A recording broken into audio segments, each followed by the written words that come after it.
Today on Nozzlehead Notes from the Field, we're going to be talking about plant health applications in corn, what's left, why you should still be thinking about doing an application, and then how soon are we going to get to our soybean applications.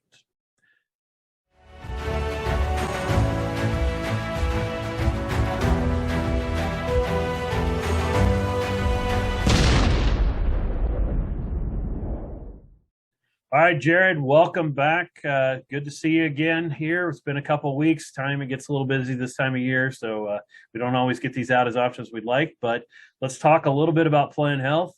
And before we do that, though, let's get into what kind of current conditions, and then I'll let you just kind of roll into your current conditions of plant health applications, too. Yeah, Brady, has been a crazy couple of weeks. We actually, you and I talked, we intended to do more of these as we got into plant health season, but it has been we've been running really hard down here. A lot of planes flying, a lot of corn getting fungicide on it. And really, we're seeing in my geography a pretty wide range of weather conditions. We've had some areas with ample rain, lots of yield potential. And then the further south you get, kind of down to that I-70 line, they're getting extremely dry to the point where some are having to bail out on their crop with some silage chopping and things going on. So been a lot of decisions, a lot of questions going on about fungicides. I thought it'd be good to touch base here with you. And I don't know what it's like up your way, but we've got a wide range of weather conditions we're dealing with down here as far as crop conditions go. Yeah, it's strangely enough, even though, different geographies, we are experiencing some of the same things where we've got the weather that we've got some areas that have gotten some good rainfall, and then we've got some areas that are awful dry. We go to the southwest corner of the state, and it's really dry out there. I've talked to a couple of guys, and there's some that are basically they've shredded off their crop, or they've like say chopped it off or whatever that they got for some corn crop, and it won't do anything and probably be fallow the rest of the year. So, and then we've got areas where things look really good, and of course irrigation keeps us going in a lot of areas too as well. But we've got some areas that just could use a good rain from that too, that can still have good potential to make something.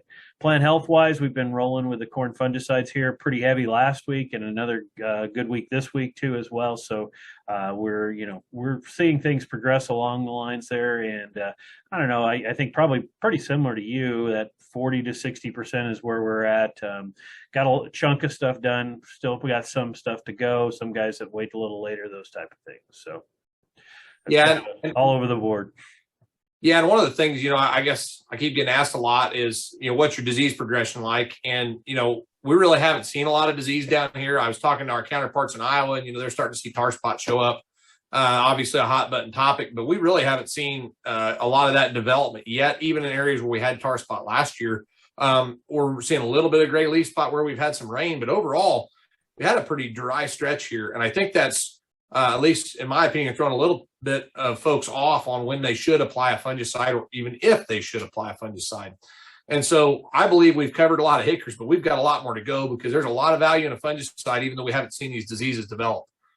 Yeah, I would say, if you haven't put one on, it's not too late. I mean, we don't want to go forever and be talking about really late applications, but here in the next couple of weeks, there's still an opportunity to spray, especially given how we've talked how long the season goes, delayed planting and those type of things like that. We've got acres that are spread out as far as where they're at for pollination and development and stuff, but we don't have a ton of stuff that's moving really fast into the latter R stages or anything else like that. We're still very early in this whole process, and so we've still got I'd say a couple of good weeks here of applications and getting that stuff out and being able to use that. And this is the perfect time where we talk about this and this whole plant health piece being more than disease control, because we're exactly where you are, where we don't have that disease development, and we're not hearing a lot about it. So guys just think, well, maybe I shouldn't spray. It's the last thing on the field. I could save the money.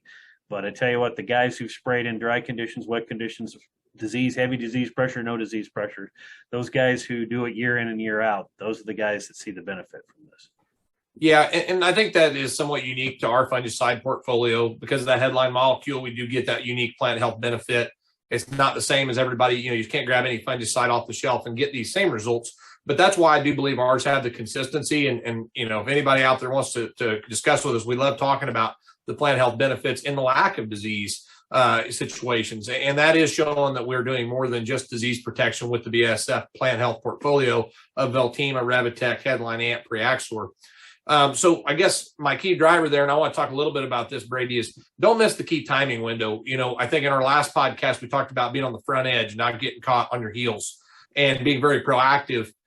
Now that we're getting more in season, maybe that message should change a little bit because there's still time, as you mentioned. And so as we think about the critical time period to protect corn, we really want pollination through early to mid grain fill as the crucial time period. We want the stress reduction.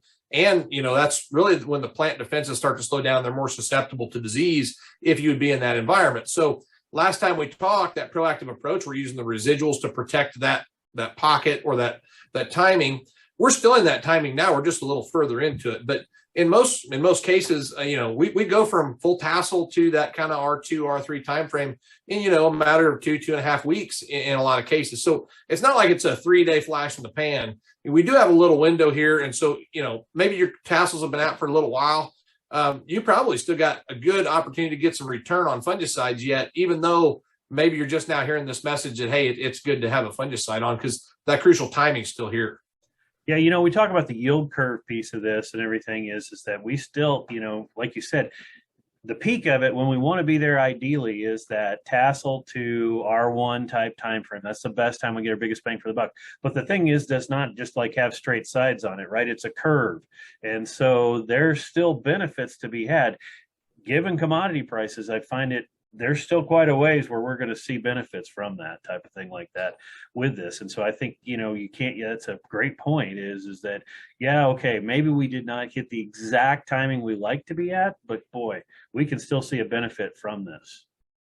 Yes. And I think in a lot of cases, the guys that have typically been on all my tassels are out, let me go see if I need a fungicide are the disease drivers, right? They're out looking for those diseases.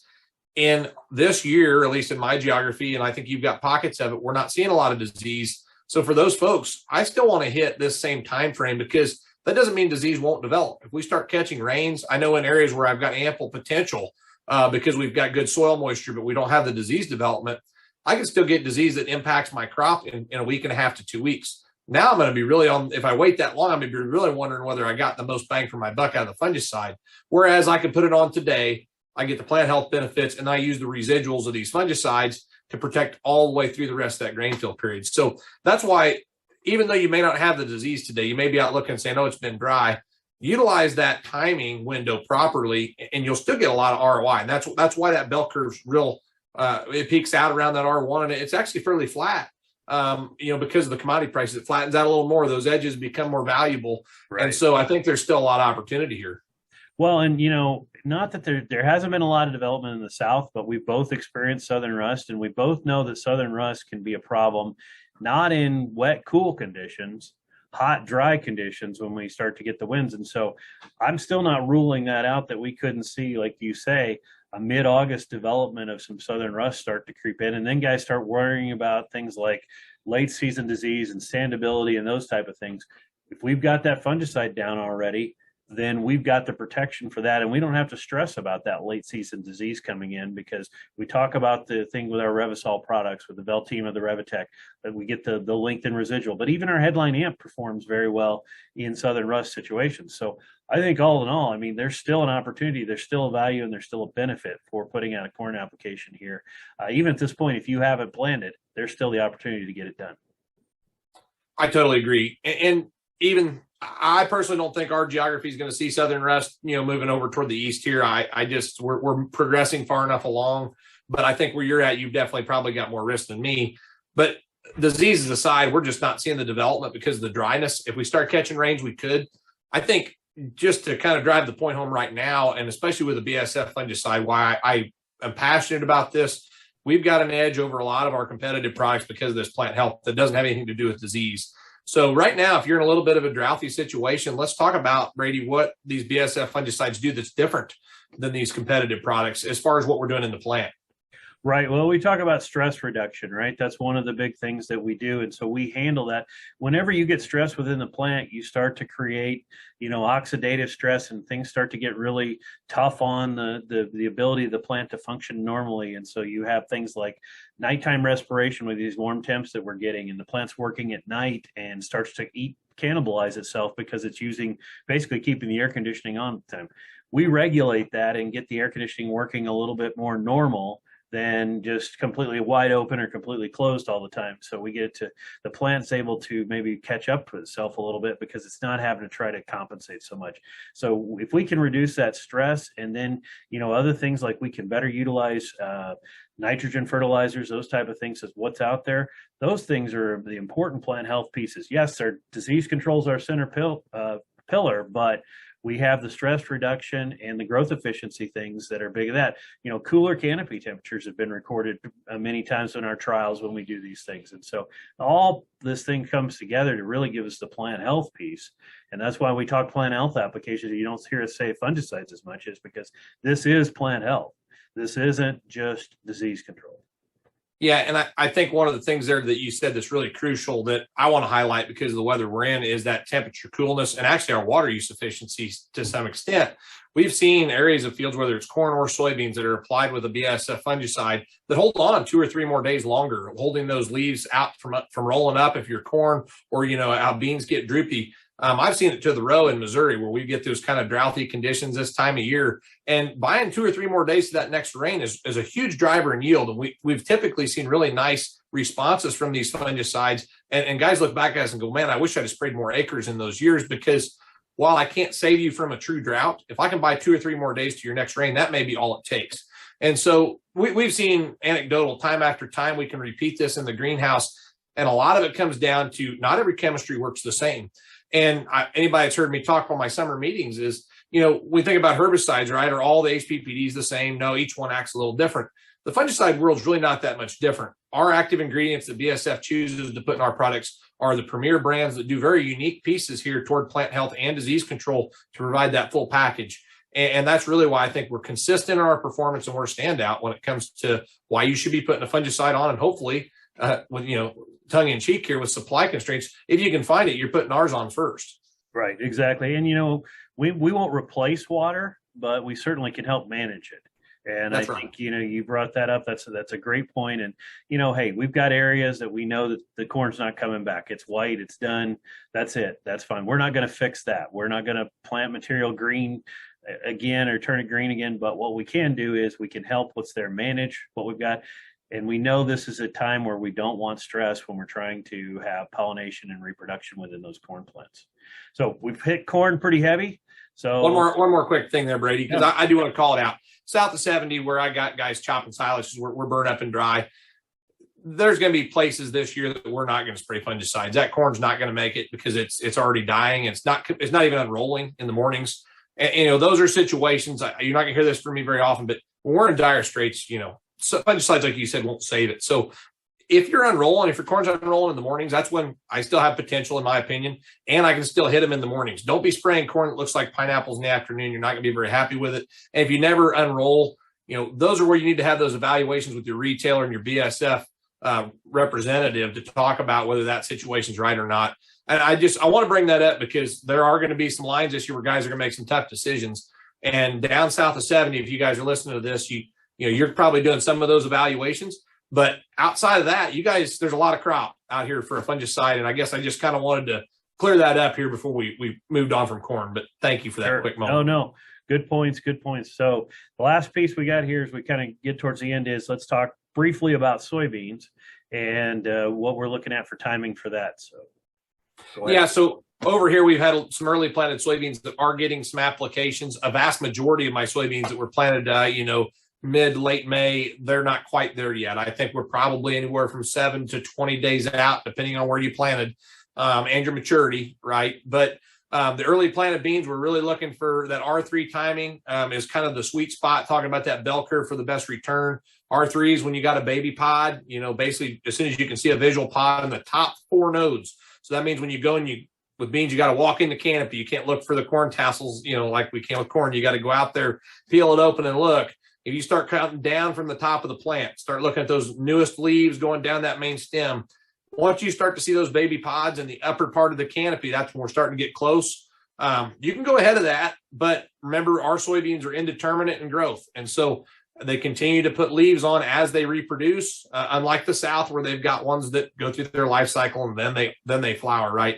So up here where we have indeterminate soybeans, I typically tell guys R3 is our sweet spot. We want to delay just enough to make sure we're covering those crucial nodes, because anything that's not there when we spray isn't protected. So that's a long rambling summary, but we're coming up on that sweet spot because we're just now starting to see those baby pods in the lower canopy. Once you start seeing them in that upper third, that's really when we want to start triggering this. And that R3 into that R4 timing is our sweet spot in my geography. Yeah, no, I think we've talked about this before, but also you have to watch a little bit because of the indeterminate growth. What is that top 4 nodes, and then all of a sudden you put on some more, and so it can, in theory, go back and forth a little bit between the R2 and R3, and so that's a lot of times why I end up just being a little bit later on that, because I get guys, oh, it's R3 and it's the middle of July, and I'm usually like, well, we're probably not truly there yet. We probably got a couple weeks, and I'd say, as we were talking before we went on here, probably in Nebraska, we're going to be talking about starting some next week. Majority of them can get started August 1st, especially the season we've had a little bit, and we're going to be just fine from those and hitting a timing type of thing like that. And then usually, just roughly, if I'm throwing calendar dates out again, I'm going to say August 10th is probably, that's about the window that you got there. So you got the end of July, you got 10 days in August, and that's probably where you're trying to hit that sweet spot from that. So plenty of time to get applications out. I think good opportunities there in soybeans. Yes, we probably don't have the disease pressure just like we don't in corn, but I think there's the opportunity for plant health, and we've seen that repeatedly as well. Whether we talk about the things we've already hit, which is, the stress management, water utilization, cooler canopies, cooler temperatures, all those things benefit the plant. And when's the most stressful plant time for a soybean plant? Just like it is for a corn plant, during reproduction, grain fill. So we want to make sure we're keeping it stress-free during that time frame. That's right, Brady. And I think hopefully we'll probably touch base when we start to maybe get more in the swing of those soybean applications, give you guys another update about what we're seeing. Don't forget the insecticide piece when it comes to soybeans. It'll be my last thing I'll add is if you guys are planning on spraying your soybeans, get that insecticide booked with it. We typically see a nice response. I've got enough Japanese beetles and nippers, and I've even heard some, Western bean cutworm issues in pockets that we're probably we want to be watching out for insects, and while you're going over that, soybeans typically benefit from that insecticide as well. So just something to kind of close up there on our looking forward toward those soybean applications. Yep. So good stuff today. Hey, we talked about making sure don't give up on your corn crop just yet. There's benefits to be had through the plant health pieces. And then also, hey, soybeans are around the corner here very shortly. And again, that also benefits from the plant health. So that's all the time we have for today, guys. Thank you very much for joining us. We appreciate you listening. Be sure to like and subscribe down below, or like if you're listening on SoundCloud.